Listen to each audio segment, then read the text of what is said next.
January 18. In sincere pursuit of truth, we commune with God. The eyes of your understanding being enlightened, that you may know what is the hope of his calling, what are the riches of the glory of his inheritance in the saints. Ephesians chapter 1, verse 18, New King James Version. In a knowledge of God, all true knowledge and real development have their source.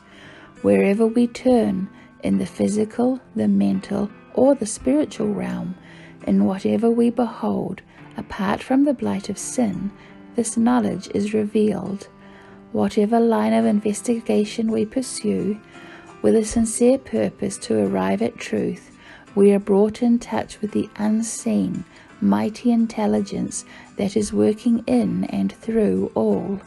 The mind of humanity is brought into communion with the mind of God, the finite with the infinite. The effect of such communion on the body and mind and soul is beyond estimate. In this communion is found the highest education. It is God's own method of development. Acquaint now thyself with him is his message to humankind. The method outlined in these words was the method followed in the education of the father of our race. When in the glory of sinless manhood Adam stood in holy Eden, it was thus that God instructed him. When Adam came from the Maker's hand, he bore, in his physical, mental, and spiritual nature, a likeness to his Maker.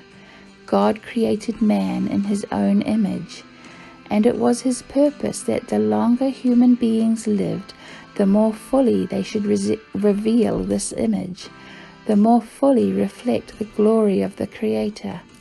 All the faculties were capable of development. Their capacity and vigor were continually to increase. Vast was the scope offered for their exercise, glorious the field open to their research. Face to face, heart to heart communion with his Maker was his high privilege. Had he remained loyal to God, all of this would have been his forever.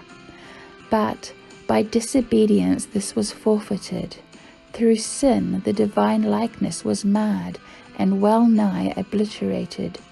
Man's physical powers were weakened, his mental capacity was lessened, his spiritual vision dimmed. He had become subject to death, yet the race was not left without hope.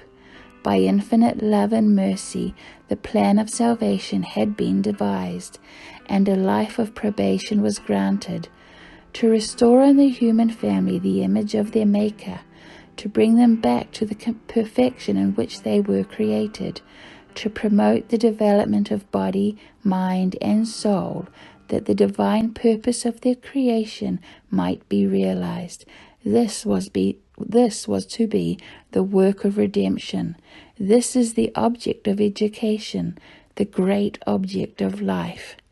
Be like Jesus, page 25.